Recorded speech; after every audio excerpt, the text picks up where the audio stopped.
Le silence régnait dans la grande salle du Conseil galactique. Tous les regards se tournèrent vers Hector, qui s'avançait vers l'estrade centrale. Ses quatre pattes se déplaçaient lentement sur le sol lisse. L'officier insectoïde portait un cristal de données dans son bras le plus court. Il sentait l'importance de ce qu'il allait révéler. Autour de lui étaient entassés des représentants de 200 espèces. Certains avaient des écailles, d'autres de la fourrure ou des plumes. Quelques-uns étaient faits d'énergie pure.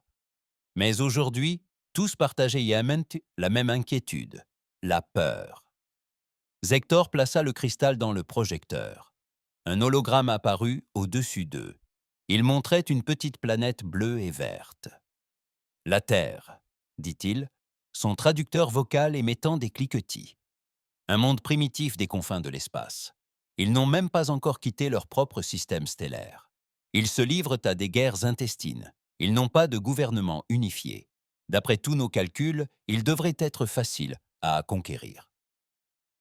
Il marqua une pause et observa la salle. 7 espèces ont tenté leur chance. 7 flottes se sont rendues sur Terre. Aucune n'est revenue. Des murmures emplirent la salle. Les membres du conseil se remuèrent sur leur siège. Un imposant délégué reptilien se leva. « Peut-être était-il faible, dit-il. L'Empire Corte n'a envoyé qu'une petite force. Idem pour l'Union Vélix. Petite flotte, perte limitée. » Hector modifia l'hologramme. Des chiffres apparurent dans les airs. La première flotte comptait 50 vaisseaux, la deuxième en comptait 120, la troisième 300. Chaque flotte était plus puissante que la précédente. La dernière, envoyée par le collectif Dravok, comptait 800 vaisseaux de guerre. Cette flotte aurait pu anéantir la plupart des planètes de notre conseil. Il laissa cette idée faire son chemin. Ils disparurent tous sans laisser de traces. Les délégués reptiliens s'assirent lentement. Une sphère de lumière flottante prit ensuite la parole. Sa voix résonnait comme un carillon, et les signaux de détresse. Quelqu'un a sûrement essayé d'alerter. Rien, répondit Hector. Aucun appel de détresse, aucune capsule de sauvetage, aucun champ de débris dans l'espace. Un silence complet. Toutes les flottes ont pénétré dans le système terrestre et n'en sont jamais revenues. C'est comme si elles n'avaient jamais existé. Une petite créature poilue leva une patte. Se pourrait-il qu'il existe une espèce gardienne? La Terre est peut-être protégée par quelqu'un dont nous ignorons l'existence. Hector secoua la tête. Nos analyses à longue portée ne révèlent aucune autre technologie avancée dans cette région. La Terre est seule. Leurs armes les plus puissantes sont des dispositifs nucléaires primitifs. Ils possèdent à peine des stations spatiales rudimentaires.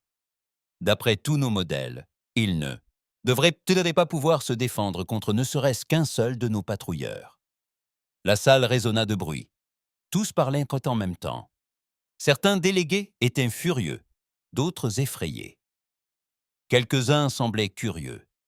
Le chef du conseil, un être immense fait de cristal vivant, leva la main. Le silence retomba.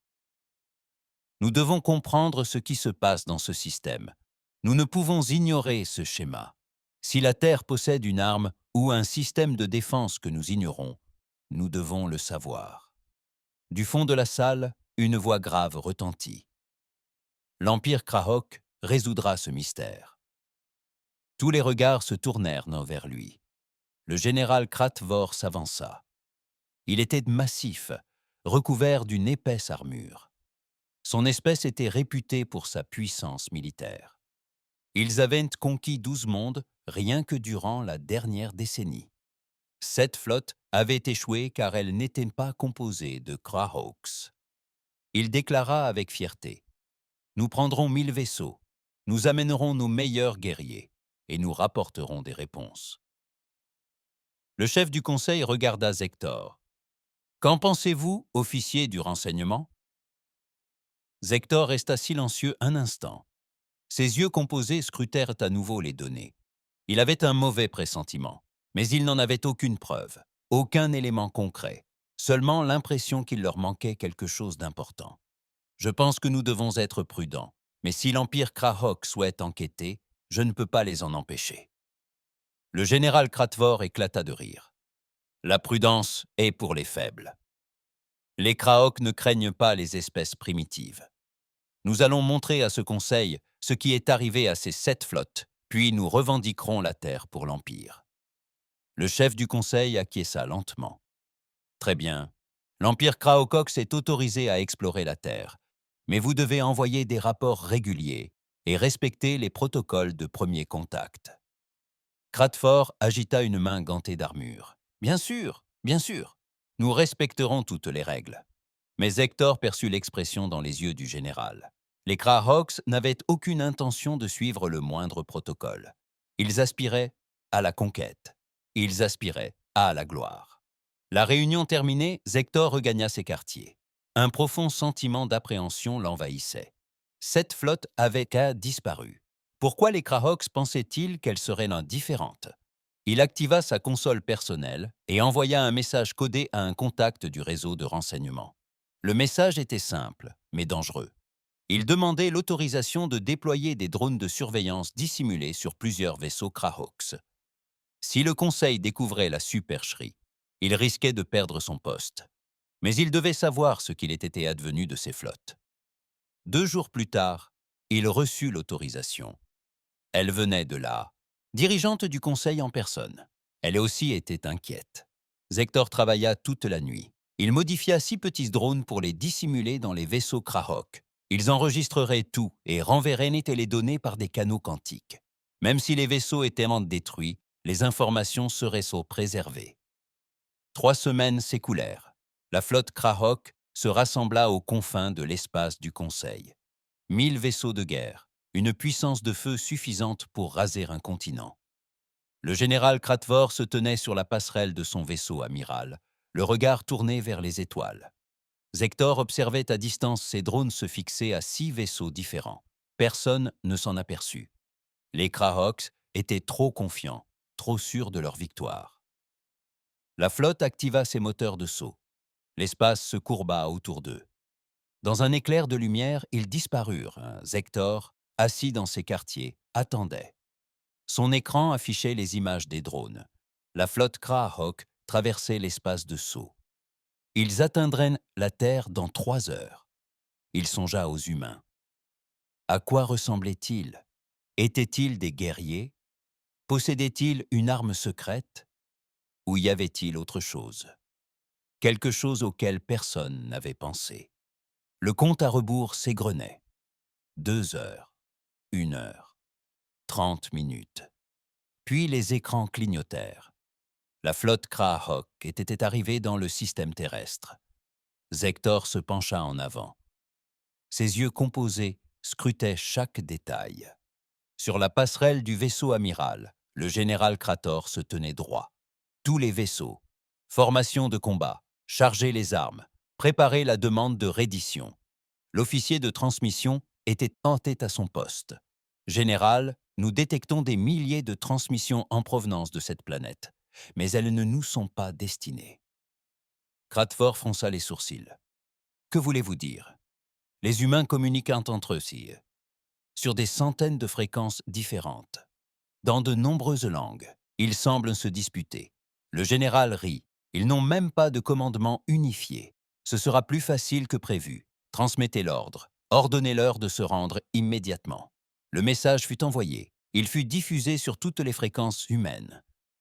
Une simple demande de reddition totale. Et à cet instant, tout changea. Partout sur Terre, les humains cessèrent de se quereller. Les gouvernements suspendirent leurs débats. Les armées mirent de côté leurs différends. Pour la première fois de leur histoire, les humains avaient un ennemi commun. Le général Kratvor ne comprenait pas la réponse qu'il avait reçue. Ce n'était pas une reddition. Ce n'était même pas une communication militaire officielle. C'étaient des centaines de voix différentes qui disaient toutes la même chose, chacune à sa manière. Non. Cette réaction humaine déconcertait le général Kratvor. Il s'attendait à de la peur ou à une soumission immédiate. Au lieu de cela, son officier de transmission paraissait de plus en plus perplexe à chaque minute qui passait. « Général, nous recevons des milliers de réponses, mais aucune ne provient d'une communication officielle du gouvernement. Des civils, des unités militaires, des entreprises et même des particuliers nous répondent. Kratvor s'approcha du poste de communication et regarda l'écran. Des messages défilaient dans des centaines de langues. Son ordinateur les traduisait automatiquement. Un message disait « Viens essayer ». Un autre « Tu as choisi la mauvaise planète ». Un troisième se contentait de faire un doigt d'honneur. Sa base de données l'informa qu'il s'agissait d'une insulte. « Où sont leurs chefs ?» demanda le général. « Chaque espèce a un chef, quelqu'un qui parle au nom de toute la planète. » L'officier secoua la tête. Ils ont près de 200 gouvernements différents. Tous répondent, mais aucun ne s'accorde sur ce qu'il faut dire. Certains veulent négocier, d'autres se battre. Beaucoup continuent de se disputer. Kratavor n'en croyait pas ses oreilles. Un monde divisé devrait être facile à conquérir. Il suffit de monter un camp contre l'autre. Mais il avait un mauvais pressentiment. « Montrez-moi leurs installations militaires », ordonna-t-il. L'écran tactique s'illumina de centaines de points rouges à travers le globe. Bases militaires, silos de missiles, flottes navales, bases aériennes. Tous activaient leur système d'armement. « Ils se préparent au combat », rapporta l'officier tactique. « Mais général, leur coordination est étrange. Ils ne suivent pas la doctrine militaire standard. Chaque nation réagit indépendamment, mais toutes nous prennent pour cible. » Puis, un événement inattendu se produisit. Sur son écran, Kratvor vit d'anciens ennemis commencer à partager des informations. Des nations qui s'étaient affrontées quelques jours auparavant échangeaient désormais des données militaires et des plans tactiques. « Intéressant », commenta Kratvor. Ils s'unissent face à une menace extérieure. Ils restent néanmoins primitifs. Nous leur donnerons une dernière chance de se rendre, après quoi nous leur montrerons la puissance de l'Empire Krahok. Il ordonna à son officier de communication de diffuser un autre message. Cette fois, ce n'était pas une injonction, mais un avertissement. La flotte Krahok détruirait un satellite pour affirmer sa puissance. Un rayon laser fut tiré depuis l'un des vaisseaux de guerre. Dans l'espace, un satellite de communication humain explosa en un nuage de fragments métalliques. Kratavor s'attendait à la panique. Il pensait que les humains, impuissants, capituleraient. Au lieu de cela, leur réaction ne fit que s'intensifier. « Général, » dit l'officier de transmission d'une voix hésitante, « ce satellite appartient à une entreprise privée, pas à un gouvernement. Les humains sont furieux. Beaucoup nous traitent de voleurs et de vandales. » « Des voleurs ?» Kratvor était perplexe. « Nous sommes une flotte militaire, nous ne volons pas. Ils semblent prendre la propriété privée très au sérieux. La société propriétaire du satellite a déjà porté plainte contre nous, devant 17 juridictions différentes. » Kratvor fixa son officier un instant, interloqué. Une plainte? Ils étaient envahis par 1 millier de vaisseaux de guerre, et les humains se préoccupaient de formalités juridiques? « Assez de ces bêtises !» s'exclama-t-il. « Déplacez la flotte en orbite basse. Préparez-vous à démontrer notre puissance contre une cible militaire. Cela leur montrera que nous sommes sérieux. » La flotte Krahok se rapprocha de la Terre. Soudain, un événement étrange se produisit. Les humains lancèrent des missiles, des centaines. Depuis des bases terrestres, des navires, des sous-marins dissimulés sous l'océan. Ces missiles étaient primitifs selon les normes Krahok, de simples fusées chimiques dotées d'ogives nucléaires. Les systèmes de défense de la flotte s'activèrent automatiquement. Les boucliers énergétiques absorbèrent les explosions. Les lasers de défense rapprochés détruisirent la plupart des missiles avant même qu'ils n'atteignent leur cible. Aucun vaisseau Krahok ne subit de dégâts.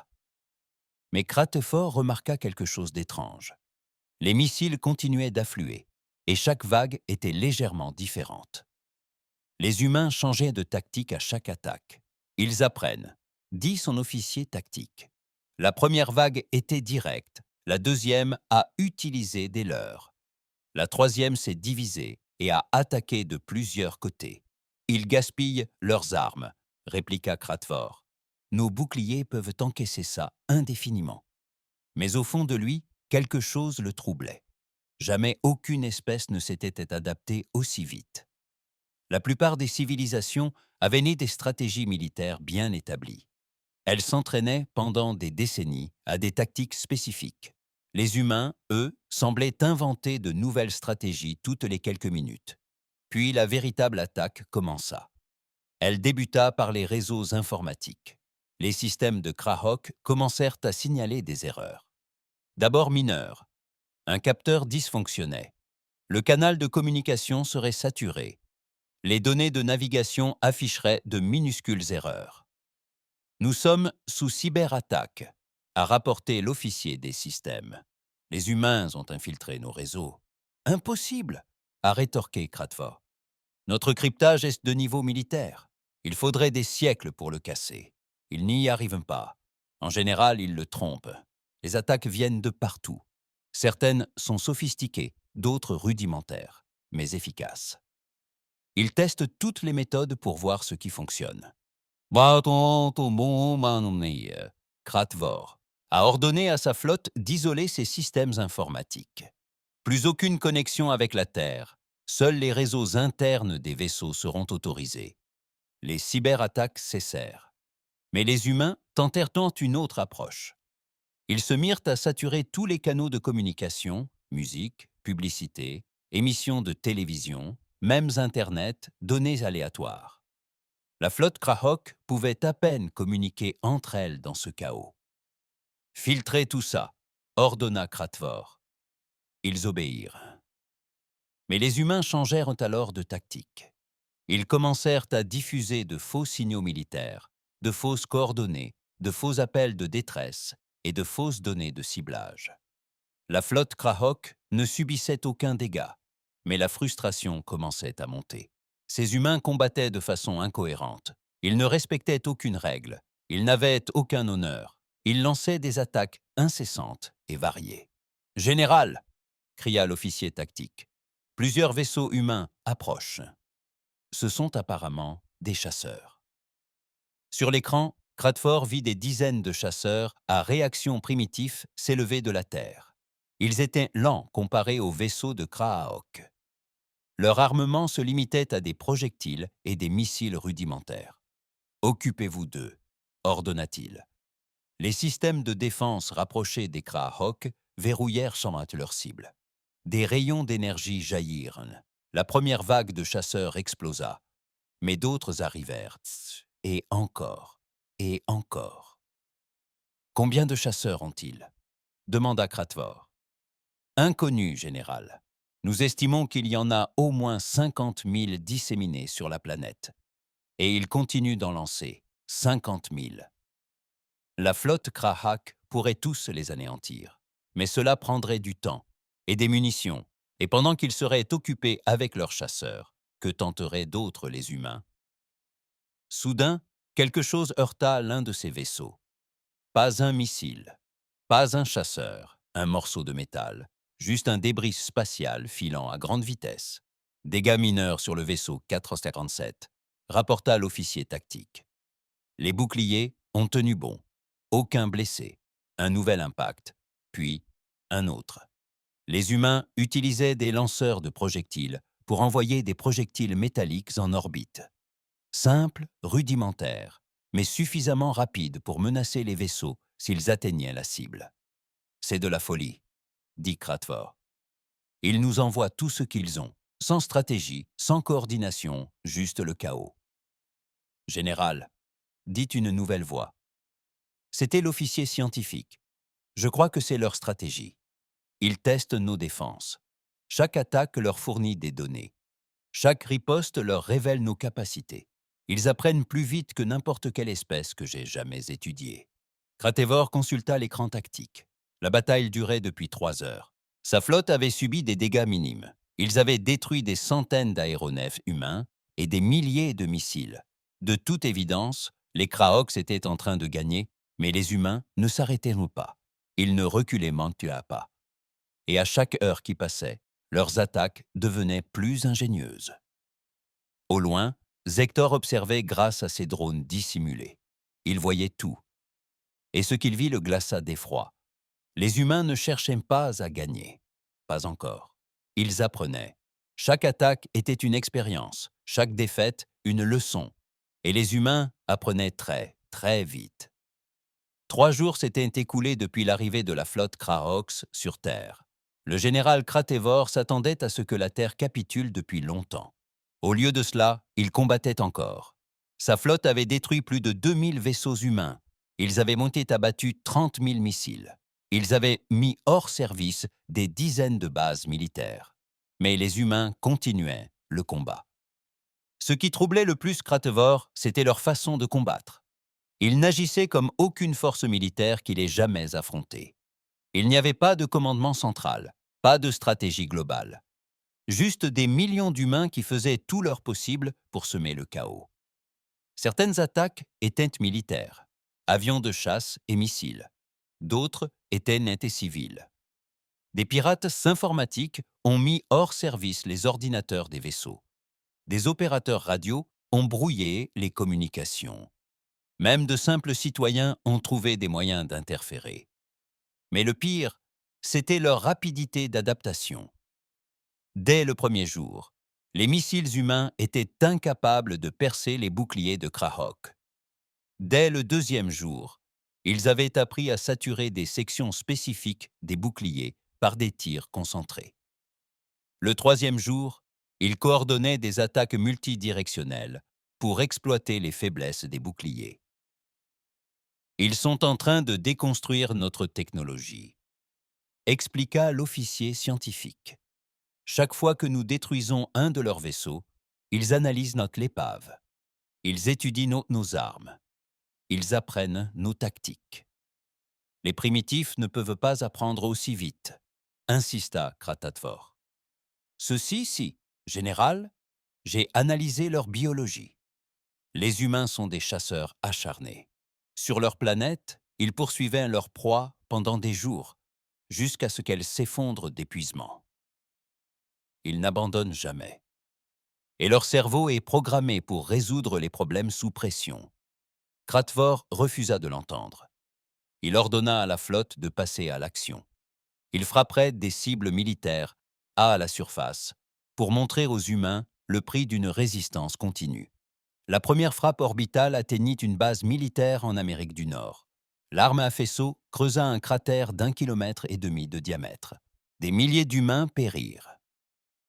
Kratvor s'attendait à ce que les humains soient horrifiés et se rendent. Au lieu de cela, il se produisit autre chose. Les humains se mirent en colère. En moins d'une heure, toutes les nations humaines jusque-là neutres déclarèrent la guerre aux Krahoks. Des pays ennemis depuis des siècles formèrent des alliances. Les armes que les humains avaient réservées à leurs guerres intestines étaient désormais pointées vers le ciel.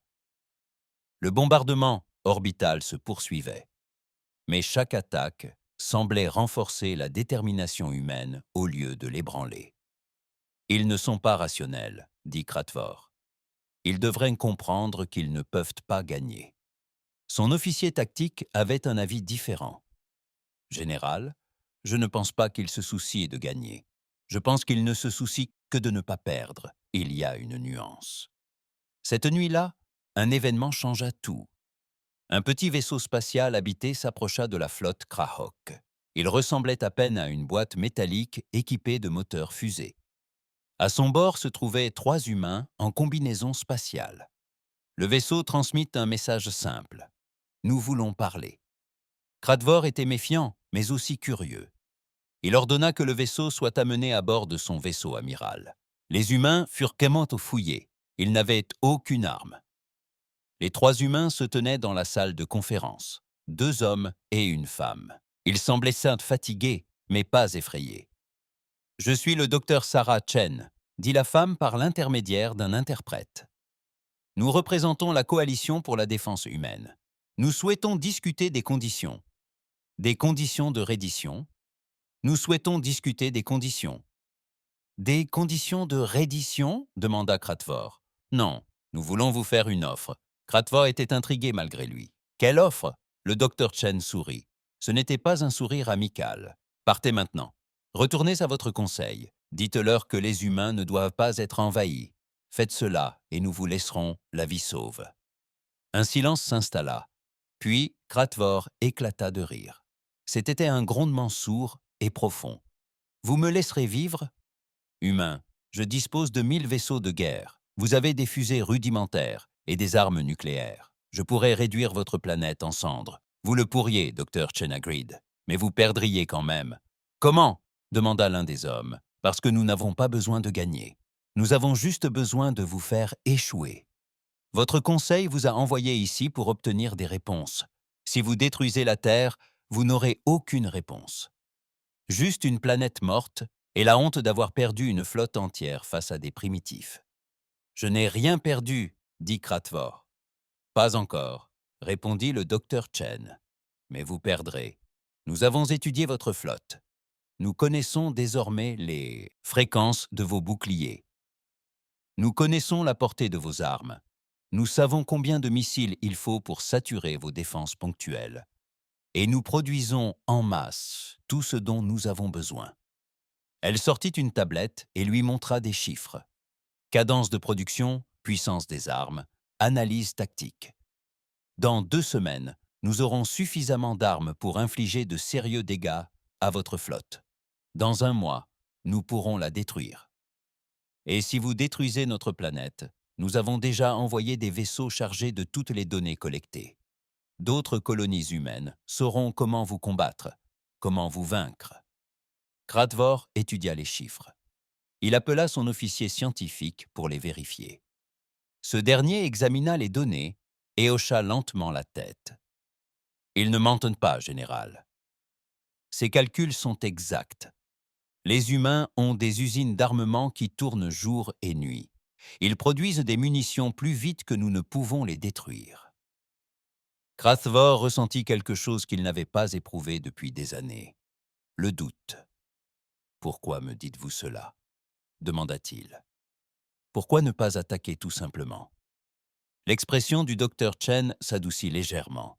« Parce que nous ne voulons pas vous tuer. Nous voulons juste que vous partiez.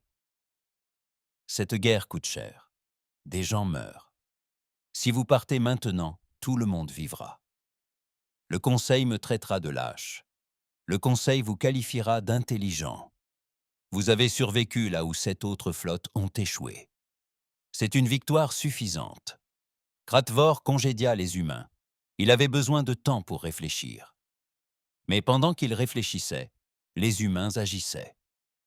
Cette même nuit, 3 vaisseaux Kraox signalèrent des pannes de système, puis 5 autres, puis 10. Les humains avaient implanté quelque chose dans sa flotte durant cette réunion, une sorte de virus informatique. Les vaisseaux n'étaient pas détruits. Leur système de survie fonctionnait encore. Les armes étaient hors service, mais pas définitivement. C'était un message. Nous aurions pu vous tuer.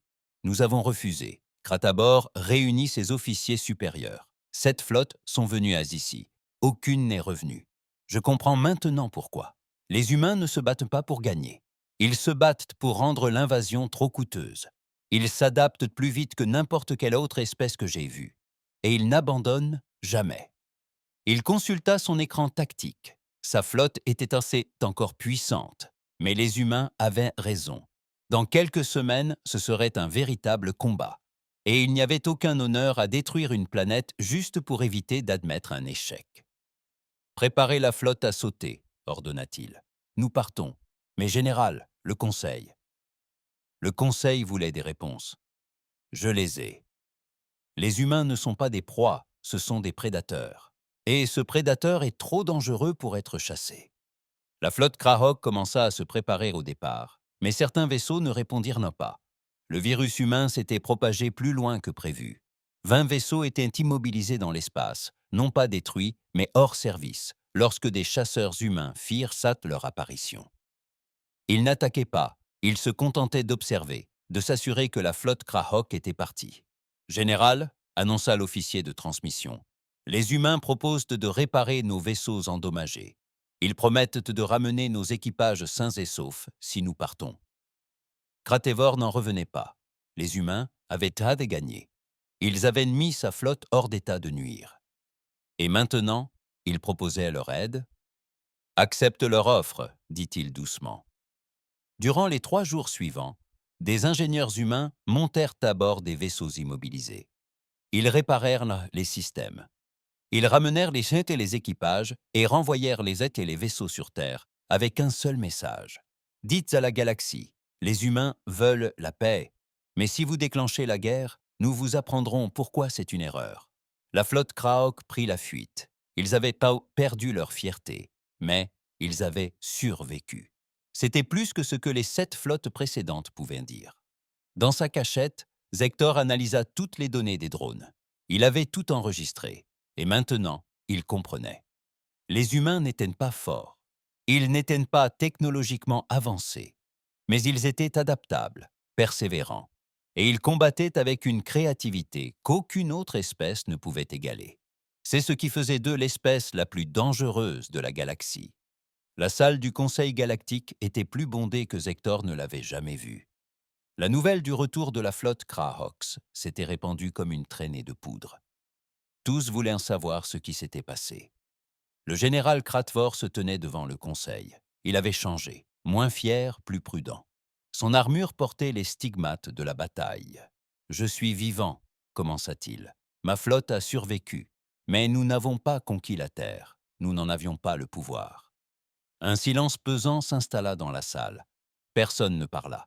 Ils attendaient les explications. Kratvor leur raconta tout.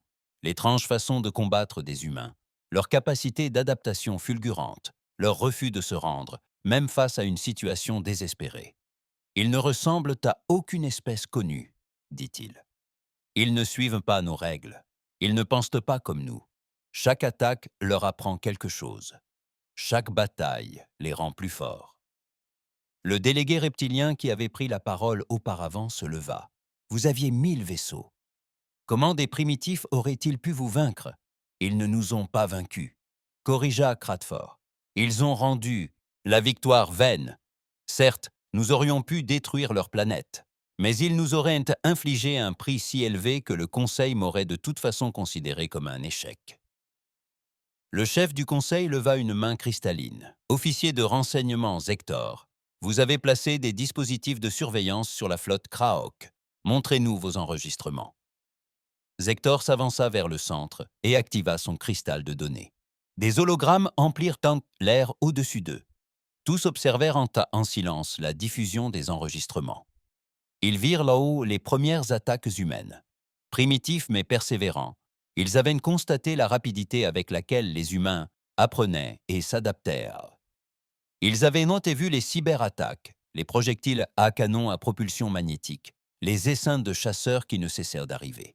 Mais surtout, ils avaient décelé un schéma. Zector leur montra les données des 7 invasions précédentes. Il les avait reconstituées à partir d'archives et des images de son drone. La première flotte, 50 ans auparavant, était arrivée à une époque où l'humanité possédait à peine des satellites. Ils possédaient des armes à énergie. La flotte fut détruite par des missiles nucléaires, modifiés grâce à une technologie extraterrestre capturée. La seconde flotte arriva 10 ans plus tard. Les humains disposaient désormais de stations spatiales plus performantes. La flotte apporta des boucliers. Les humains apprirent à pirater leurs systèmes informatiques et à retourner leurs propres armes contre eux. Chaque invasion a apporté un nouvel enseignement aux humains. Chaque espèce ennemie leur a fourni une technologie inédite. Ce sont des récupérateurs, expliqua Zector, mais pas au sens faible du terme. Les humains s'approprient ce qui fonctionne et l'améliorent. Ils tirent des leçons de chaque ennemi. Après 50 ans d'invasion, ils disposaient de technologies issues de 7 espèces différentes, toutes adaptées à leurs besoins. Il leur montra quelque chose qui fit sursauter plusieurs membres du Conseil, des vaisseaux humains, des embarcations rudimentaires construites à partir de pièces extraterrestres récupérées. Elles ne correspondaient à aucun modèle connu. C'étaient des hybrides, des combinaisons de technologies différentes qui, en théorie, n'auraient pas dû fonctionner ensemble, mais qui pourtant fonctionnaient. Voilà ce qui est arrivé aux 7 flottes, dit Zector. Les humains ne se sont pas contentés de les détruire. Ils ont capturé des vaisseaux. Ils les ont étudiés. Ils ont fait des prisonniers et ont appris d'eux. Certains prisonniers sont rentrés chez eux, porteurs d'avertissements. D'autres ont choisi de rester et d'aider les humains à comprendre cette technologie. Choisi de rester? S'exclama la sphère de lumière flottante, stupéfaite. Pourquoi aider des primitifs? Zector leur montra des images de camps de prisonniers humains. Mais ces camps étaient différents de tous ceux que le Conseil connaissait. Les extraterrestres y étaient détenus dans des conditions confortables, bonne nourriture, soins médicaux. Certains étaient même payés pour enseigner leur technologie aux humains. Les humains traitent bien leurs prisonniers, expliqua Zector. Ils traitent leurs soldats mieux que la plupart des espèces. Plusieurs extraterrestres capturés ont déclaré préférer vivre avec les humains plutôt que de rentrer chez eux. Cela a provoqué un tollé dans la salle du Conseil. Cela remettait en question tout ce qu'ils croyaient savoir sur les espèces primitives. Zector attendit le silence, puis reprit. Il y a autre chose que vous devez comprendre à propos des humains. Ils ne chassent pas seulement pour se nourrir. Ils chassent par sport, par défi, pour survivre. Toute leur évolution a été façonnée par la chasse à l'épuisement. Il expliqua ce que cela signifiait. Sur Terre, les humains n'étaient pas les prédateurs les plus rapides ni les plus forts, mais ils pouvaient courir pendant des heures, voire des jours. Ils poursuivaient leur proie jusqu'à ce qu'elle s'effondre d'épuisement. Cela les distinguait de la plupart des espèces intelligentes jusqu'à ce qu'ils s'effondrent d'épuisement. Cela les distinguait de la plupart des espèces intelligentes. La plupart d'entre nous avons évolué en tant que proie, expliqua Zector. Nous avons appris à nous cacher, à fuir, à construire des défenses. Les humains ont évolué en tant que chasseurs. Ils ont appris à poursuivre, à traquer, à ne jamais abandonner. C'est pourquoi ils sont dangereux. Il leur montra quelque chose de véritablement terrifiant, des données de capteurs à longue portée. Depuis le départ de la flotte Krahok de la Terre, il y a plusieurs semaines, les humains ont lancé des dizaines de sondes, de petits vaisseaux conçus pour cartographier les routes de saut, explorer les systèmes stellaires voisins et découvrir les trajectoires empruntées par les flottes attaquantes. Ils apprennent à nous atteindre, murmura Zector. Chaque flotte qui les attaque leur fournit de nouvelles données de navigation, de nouvelles coordonnées de saut. Bientôt, les humains sauront où trouver un lieu pour le conseil. La salle fut prise de panique. Certains délégués exigèrent une action immédiate, une flotte immense pour détruire la Terre, avant que les humains ne deviennent trop dangereux. D'autres voulaient hâter se cacher, effacer toute trace des tentatives d'invasion. La dirigeante du conseil se leva. Sa forme cristalline s'illumina d'une lumière plus intense, exigeant le silence. « Nous avons 3 options, dit-elle. Nous pouvons attaquer la Terre avec une force écrasante, nous pouvons les ignorer et espérer qu'ils ne nous trouvent pas. Ou nous pouvons faire quelque chose d'inédit. »« Quoi ?» demandèrent plusieurs membres du Conseil. « Nous pouvons essayer de dialoguer avec eux, d'égal à égal. » Cette suggestion se heurta à une forte résistance. Comment des peuples primitifs pouvaient-ils être égaux? Ils n'avaient pas de gouvernement unifié. Ils ne possédaient aucune technologie avancée. Ils étaient non dangereux, certes, mais pas civilisés. Zector reprit la parole. « Je crois que le dialogue est notre seule option. Si nous attaquons avec une force suffisante pour détruire la Terre, il nous faudra des milliers de vaisseaux, des dizaines de milliers. Et les humains se battront jusqu'au bout. Ils rendront la guerre si coûteuse que nos propres citoyens la remettront en question. Mais si nous les ignorons, ils finiront par atteindre notre zone d'influence. Et quand ce sera le cas, nous ne serons pas prêts.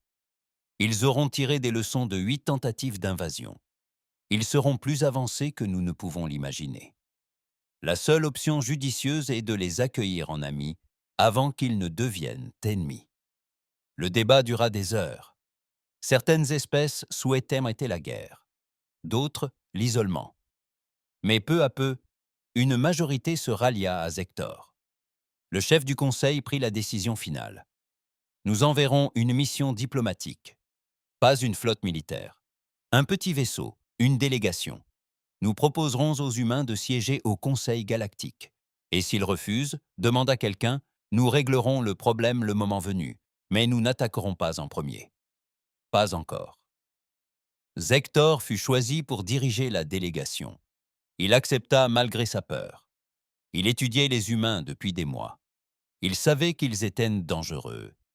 Mais il savait aussi qu'ils étaient rationnels. Ils avaient proposé d'épargner la flotte Kraox. Ils traitaient bien les prisonniers. Peut-être, qui sait, pourrait-on les raisonner. Le Conseil lui confia un navire, non pas un bâtiment de guerre, mais un navire diplomatique. Il transporterait un petit équipage, des présents et, surtout, des excuses. « Nous devons admettre notre erreur », lui dit en privé le chef du Conseil. « À 8 reprises, nous avons envoyé des flottes pour les conquérir. À 8 reprises, nous avons échoué. Si nous ne pouvons admettre cette erreur, nous ne pourrons avancer. » Zector se prépara au voyage. Il étudia les langues, la culture et l'histoire humaine. Ce qu'il découvrit le fascina autant qu'il l'effraya. Les humains s'étaient déchirés des guerres intestines durant toute leur histoire écrite. Mais entre les guerres, ils créèrent l'art, la musique, la littérature et la philosophie. Ils étaient capables d'une violence terrible comme d'une beauté incroyable. Plus il en apprenait, plus il comprenait. Les humains n'étaient pas des monstres. C'étaient des survivants. Et la survie les avait rendus uniques. Son vaisseau était prêt. La délégation était sélectionnée. 3 diplomates d'espèces différentes, tous choisis, pour leur sang-froid face à l'adversité. Avant leur départ, le général Cratford vint voir Zector. « Bonne chance, dit-il. Si quelqu'un peut faire la paix avec les humains, c'est bien vous. »« Que comptez-vous faire maintenant » demanda Zector. Cratford sourit tristement. « Je partagerai avec les autres chefs militaires ce que j'ai appris, qu'il existe des espèces qu'il ne faut pas combattre, non pas parce qu'elles sont plus fortes, mais parce qu'elles ne cesseront jamais de se défendre. » Le vaisseau diplomatique décolla. Il atteindrait la Terre dans 2 semaines. 2 semaines pour Zector, afin de préparer le discours le plus important de sa vie. Il devait convaincre les humains que la galaxie aspirait à la paix. Après 8 tentatives d'invasion, la tâche ne serait pas aisée. Mais il disposait d'un atout, la curiosité des humains. Ils souhaitaient explorer, apprendre, rencontrer d'autres espèces. Peut-être que cette curiosité suffirait. Peut-être que les humains donneraient une dernière chance à la galaxie. Zector ne pouvait qu'espérer. Le vaisseau diplomatique pénétra lentement dans le système terrestre, très lentement. Zector ne voulait déclencher aucun système de défense. Il diffusa leurs intentions pacifiques sur toutes les fréquences utilisées par les humains. Quelques minutes plus tard, ils reçurent une réponse. Les forces militaires humaines les avaient repérés. Des patrouilles de chasseurs encerclèrent le vaisseau. Mais elles n'attaquèrent pas. Elles se contentèrent d'observer. « Ici Zector du Conseil galactique », annonça-t-il. « Nous venons en paix. Nous souhaitons nous entretenir avec vos dirigeants au sujet d'un accord diplomatique. » Un long silence suivit. Une voix humaine répondit alors. « Ici l'amiral Zhang de la coalition de défense humaine. Vous comprenez notre scepticisme. Lors des 8 dernières invasions extraterrestres de notre système, nos adversaires ont tenté de nous conquérir. »« Je comprends, » dit Zector. « Nous vous présentons nos excuses. Ces invasions étaient des erreurs. Nous ne savions pas qui vous étiez. Nous le savons maintenant. » Un autre silence suivit. L'amiral Zhang reprit la parole. « Vous pouvez vous amarrer à la Station spatiale internationale. Une délégation vous y accueillera. Mais ambassadeur Zector n'a porté aucune arme. Sachez que si c'est un piège, ce sera la dernière erreur de votre espèce. » Zector perçut clairement la menace, mais il perçut aussi autre chose. L'humain l'avait appelé ambassadeur. Cela signifiait qu'il était disposé à dialoguer. Le vaisseau diplomatique s'amarra à la station spatiale humaine. Zector et son équipe subirent des contrôles de sécurité approfondis. Les humains se montrèrent prudents et professionnels. Ils traitèrent les extraterrestres avec respect, mais aussi avec circonspection. Finalement, Zector fut conduit dans une salle de conférence. À l'intérieur, 12 humains l'attendaient. Ils représentaient différentes nations et organisations. Tous paraissaient épuisés. Les récents combats les avaient marqués. Le docteur Sarah Chen était présente. Elle avait reconnu Zector grâce à ses émissions. « Merci de nous recevoir », commença Zector. « Je sais que vous avez toutes les raisons d'être méfiante. » « En effet, » répondit le docteur Chen, « 8 invasions en 50 ans. Des milliers de morts. Des milliards dépensés en défense. Alors pourquoi devrions-nous vous écouter maintenant ?» Zector s'y était préparé. Il activa un écran holographique. Il montra tout, les réunions du Conseil, les débats, la peur qui avait motivé les invasions. « Nous avions peur, » dit-il simplement. « Nous avons vu une espèce différente de la nôtre. Agressif, divisé, nous vous pensions dangereux. Nous avons donc tenté d'éliminer la menace avant qu'elle ne prenne de l'ampleur. Vous aviez raison sur un point, dit l'amiral Zhang. Nous sommes dangereux. Vous l'avez appris à vos dépens. Oui, mais nous avons aussi appris autre chose. Vous ne voulez pas conquérir. Vous voulez qu'on vous laisse tranquille. Chaque flotte d'invasion qui a proposé de partir pacifiquement a été autorisée à le faire. Vous auriez pu toutes les anéantir. Vous avez choisi de ne pas le faire. Les humains échangèrent des regards. L'un d'eux, un jeune homme en uniforme militaire, prit la parole. « Nous ne sommes pas des monstres. Nous combattons quand il le faut. Mais nous préférons la paix. Nous l'avons toujours préférée. » Zector acquiesça. « Nous le comprenons maintenant. Le Conseil galactique m'a envoyé vous faire une proposition. Nous souhaitons inviter l'humanité à rejoindre le Conseil en tant qu'espèce membre. » Un silence s'installa. Personne ne s'y attendait. « Vous voulez que nous vous rejoignions ?» demanda prudemment le docteur Chen. « Après avoir tenté de nous conquérir à 8 reprises, vous nous voulez maintenant comme alliés ?»« Oui, car nous avons enfin compris qui vous êtes. Vous n'êtes pas des primitifs. Vous êtes des survivants. Vous vous adaptez plus vite que n'importe quelle autre espèce rencontrée. Vous vous appropriez la technologie de vos ennemis et la perfectionnez. Vous ne renoncez jamais. Ce sont là des qualités précieuses. » Il modifia l'hologramme. Il montrait désormais les menaces qui pesaient sur la galaxie. Des flottes pirates, des systèmes d'IA rebelles, des régions inexplorées de l'espace recelant des dangers inconnus.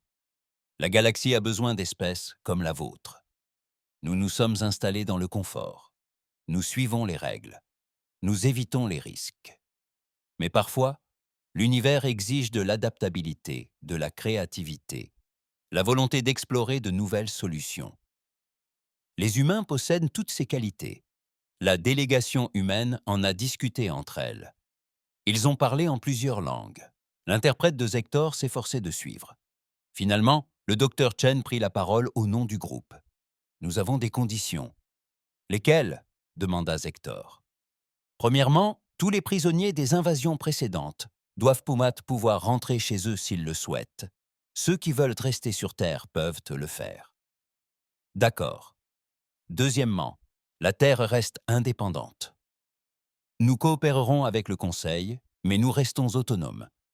C'est la règle pour tous les membres du Conseil. Troisièmement, nous exigeons un accès complet à la technologie du Conseil. Sans restriction, sans secret. C'était plus compliqué. Certaines technologies du Conseil étaient là protégées, mais Hector y réfléchit. Les humains avaient bien déjà volé ou reproduit des technologies appartenant à 8 espèces différentes. Ils finiraient bien par trouver la solution de toute façon. Je vais soumettre cette proposition au Conseil. Mais vous devrez en échange partager vos propres innovations, dit le docteur Chen avec un sourire. Marché conclu. Je pense que vous constaterez la grande valeur de la créativité humaine. Ils discutèrent pendant des heures. Les détails furent réglés. Des traités furent rédigés. À la fin, les deux parties étaient épuisées mais satisfaites. Alors que Zector s'apprêtait à partir, une jeune fille s'approcha de lui. Elle semblait avoir une dizaine d'années. Sa mère, l'une des déléguées, l'avait amenée à la gare. « Monsieur Zector ?» demanda l'enfant. « Puis-je vous poser une question ?»« Bien sûr. Pourquoi nous avez-vous attaqué 8 fois avant de nous saluer ? C'est étrange. » Zector regarda l'enfant. Sa question était simple, mais elle allait droit au but. Les adultes compliquaient les choses avec la politique et la stratégie. Les enfants, eux, voyaient la vérité. « Tu as raison, dit-il. C'était bizarre et stupide. Nous avions peur de ce que nous ne comprenions pas. Alors, nous attaquions d'abord et posions les questions ensuite. C'est ce que font les brutes, dit l'enfant d'un ton neutre. Oui, c'est ça. Et nous sommes désolés. L'enfant acquiesça, satisfaite de cette réponse. Elle s'éloigna en sautillant pour rejoindre sa mère. Le docteur Chen avait observé la scène. Elle s'approcha de Hector. « Les enfants sont honnêtes, dit-elle. Les adultes apprennent à dissimuler la vérité derrière des mots compliqués. Mais elle a raison. Votre conseil était une brute. »« Je sais, répondit Hector. C'est pourquoi nous essayons de changer. Les humains nous ont appris une leçon précieuse. La force ne se résume pas aux armes et à la technologie. Elle consiste à savoir quand combattre et quand nouer des amitiés. Vous apprenez vite, observa le docteur Chen. Pas aussi vite que les humains, mais nous essayons. La mission diplomatique revint dans l'espace du Conseil avec de bonnes nouvelles. Les humains avaient accepté de rejoindre le Conseil galactique. Ils commenceraient comme membres provisoires. Au bout de 5 ans, si les deux parties étaient maintes et satisfaites, leur nomination deviendrait permanente. La nouvelle fut accueillie par la Chambre du Conseil avec des réactions mitigées. Certains s'en réjouissaient, d'autres s'inquiétaient. Mais tous s'accordaient sur un point. La galaxie avait changé. Au cours des mois suivants, des diplomates humains arrivèrent dans les stations du Conseil. Des scientifiques humains ont échangé des informations avec des chercheurs extraterrestres. Des marchands humains ont commencé à commercer avec d'autres espèces. Et le Conseil a fait une découverte remarquable. Les humains ont apporté l'innovation partout où ils sont allés. Ils ont abordé les problèmes anciens sous un angle nouveau. Ils ont combiné les technologies d'une manière inédite. Ils posèrent des questions qui remettaient en cause les idées reçues. Une innovation humaine devint célèbre dans toute la galaxie. Un mathématicien du nom de James Wang résolut un problème de physique qui avait déconcerté les scientifiques extraterrestres pendant des siècles. La solution était élégante et simple. Lorsqu'on lui demanda comment il avait procédé, le docteur Wang répondit qu'il l'avait simplement abordé différemment. C'est ainsi que l'humanité forgea sa réputation. Leur approche était radicalement différente. 5 années s'écoulèrent. La période provisoire prit fin. Le Conseil galactique tint un vote.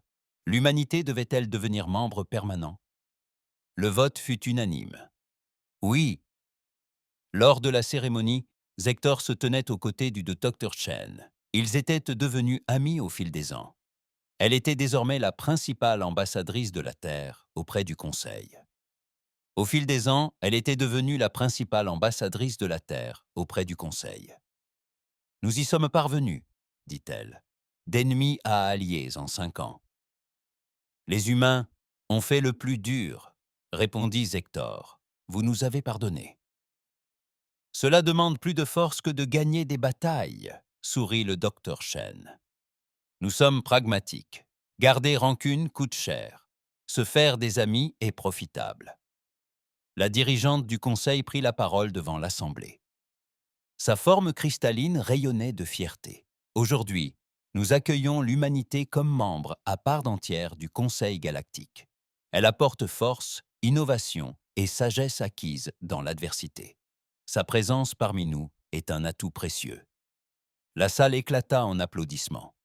Les représentants de 200 espèces acclamèrent. Le docteur Chen s'avança pour prononcer la réponse humaine. Les espèces applaudirent.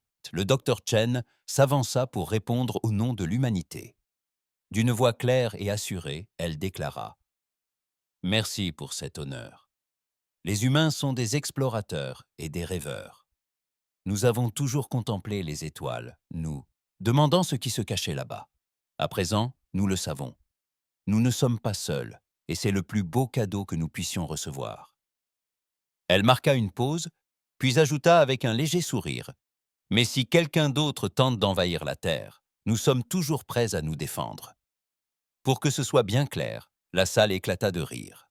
Même les espèces les plus belliqueuses appréciaient la franchise humaine.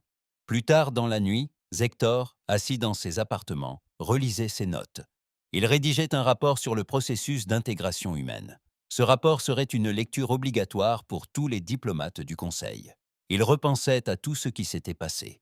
8 tentatives d'invasion, des milliers de vies perdues, des milliards dépensés en armement et en défense.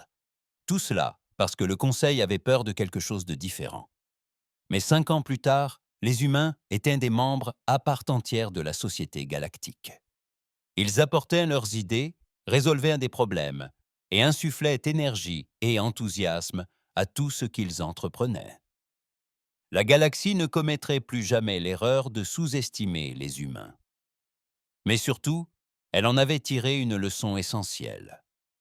Parfois, l'espèce que l'on craint le plus peut devenir notre plus grand allié. Il suffit d'être prêt à dialoguer, plutôt qu'à se battre. Hector sauvegarda son rapport et contempla les étoiles. Quelque part là-bas, sur une petite planète bleue et verte, des humains observaient ces mêmes étoiles. Ils n'étaient plus seuls, et la galaxie non plus. Tout avait changé parce que quelqu'un avait enfin posé la bonne question. Non pas comment les vaincre, mais comment dialoguer avec eux. Parfois, la solution la plus simple est la meilleure.